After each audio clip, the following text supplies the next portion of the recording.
Hi there, welcome to Marky RC.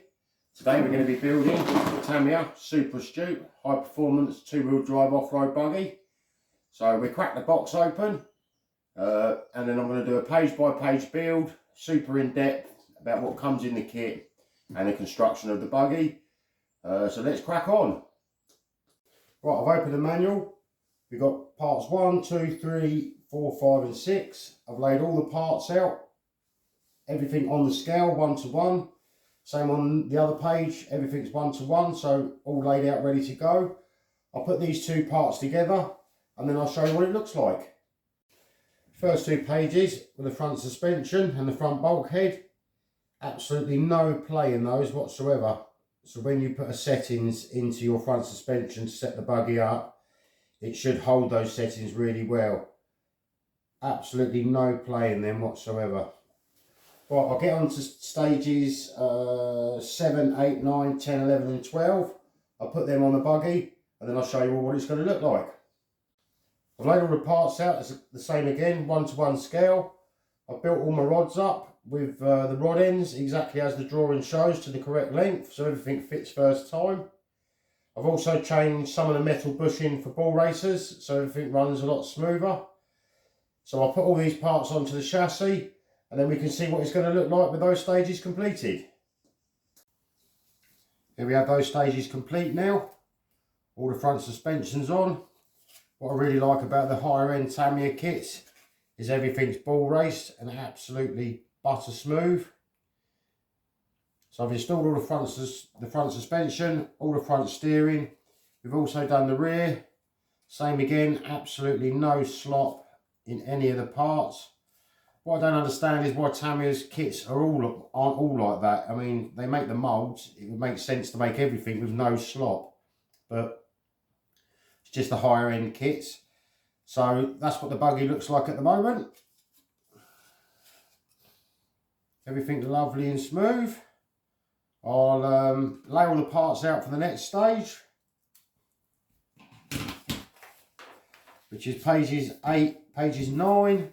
Which is rear gearbox, gear differential, installing the gearbox and all the traction control system or Tamiya's slipper clutch. I'll get all that laid out and I'll show you what all the parts are like, and then we put that stage together. Here we have all the parts laid out for the next 2 pages of the build.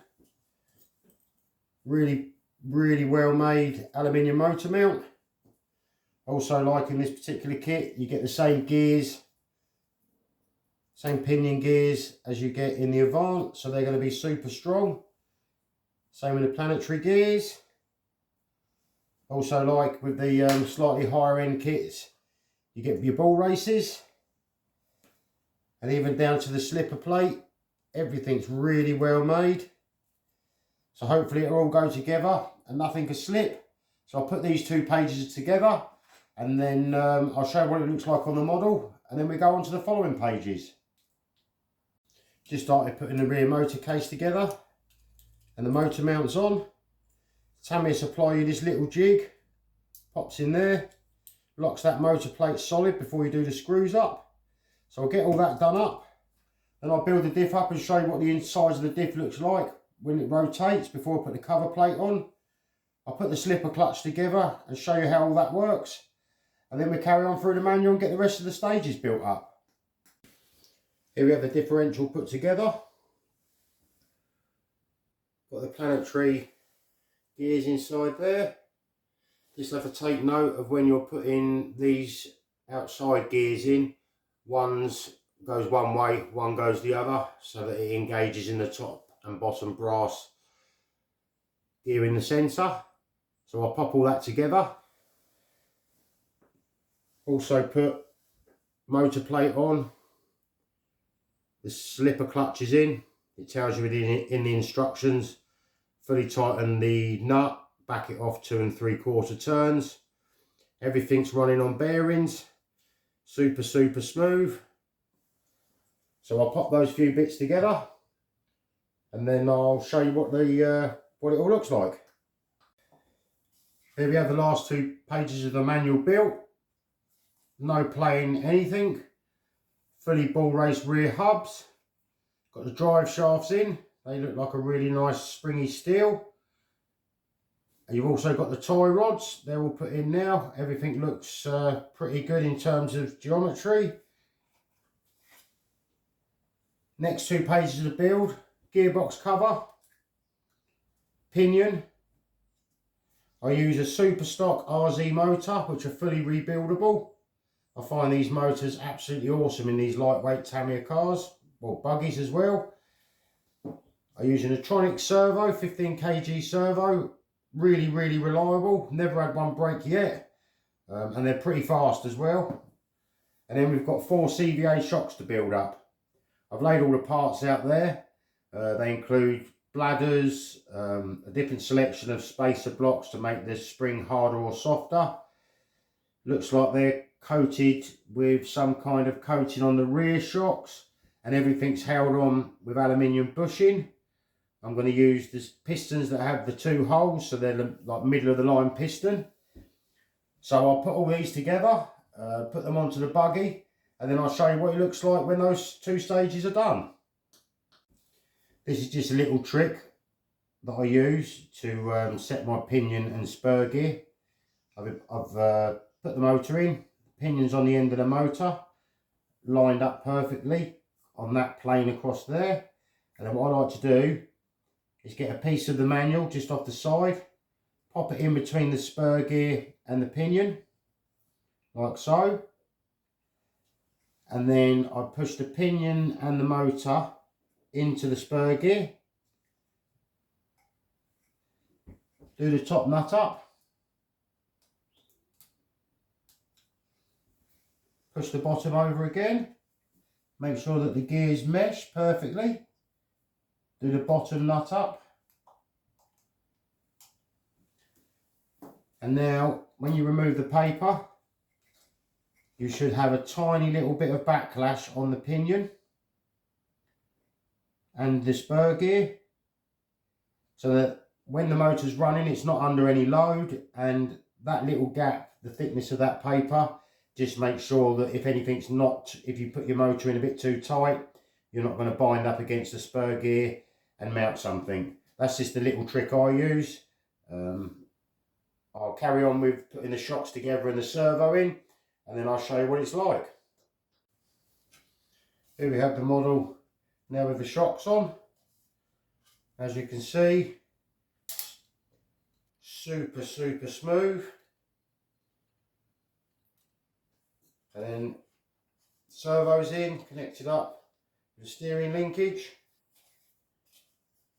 And on the rear shocks are the same, absolutely super smooth. We've also attached rear wing with the lovely aluminium brackets there. The rear wing mount, sorry. That's the buggy pretty much completely built up. Quite weighty actually, considering it's on a FRP chassis. But I'll put the wheels on. Another little thing that you get on the Astute buggies, instead of having a pin with a groove through the hex is actually splined, so it binds to the rear hub on the outdrive, so you don't have those little fiddly pins to contend with. Wheels are fully ball raced,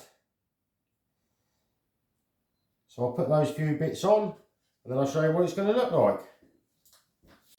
Here we have the buggy now with its wheels on,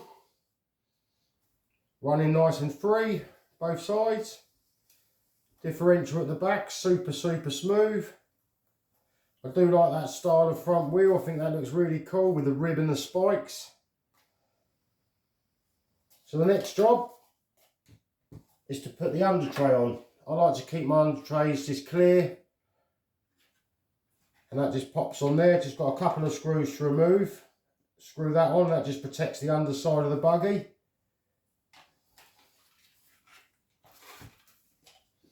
Also, Tamiya supply these other 2 battery brackets, and they sit on either side of the chassis. If you want to run your battery horizontal across the buggy, I prefer to run mine through the middle because I find it gives a much better weight balance and makes the car feel a bit more neutral.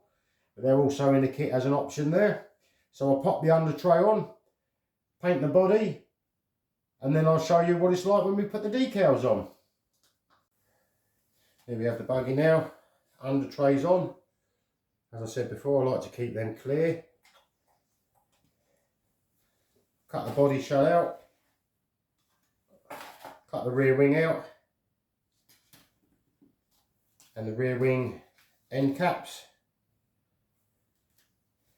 So I'll get all those painted, and then I'll show you what it looks like with the body on. Here we have the body shell, it's all been washed. Get rid of the mould release. Got the end caps. Just need to make sure that you put them the right way around when you paint them, because there's a protective film on the Lexan body. I like to put my paint into a bowl of warm water because I find it thins the paint out quite a bit. And then just some light coats. You don't have to mask any of this particular body up because the window masks are on the decal sheet. So it's a case of this couple of light coats.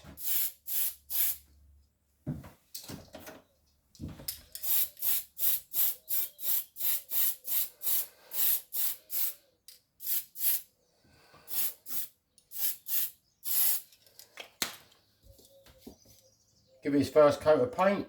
I've given the body shell another coat, so this will be the third and final coat, light coat of paint.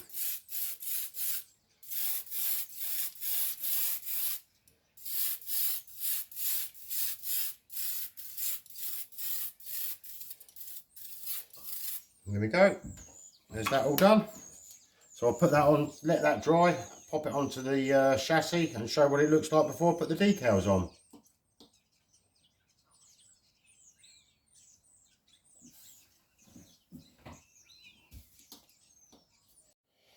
Here we have the completed Tamiya Super Astute.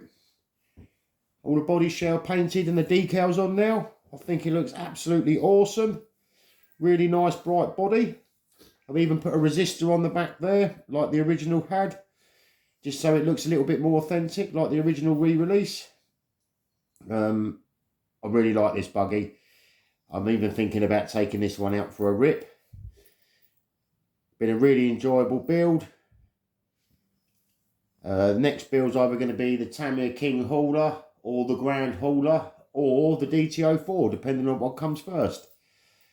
I hope you've enjoyed the video. If you could like and subscribe, I'd really cool for a new vid. I really love the styling of these little two-wheel drive Tamiya buggies. I think they just look so cool. I hope to see you in the next video. Thanks for watching. Bye.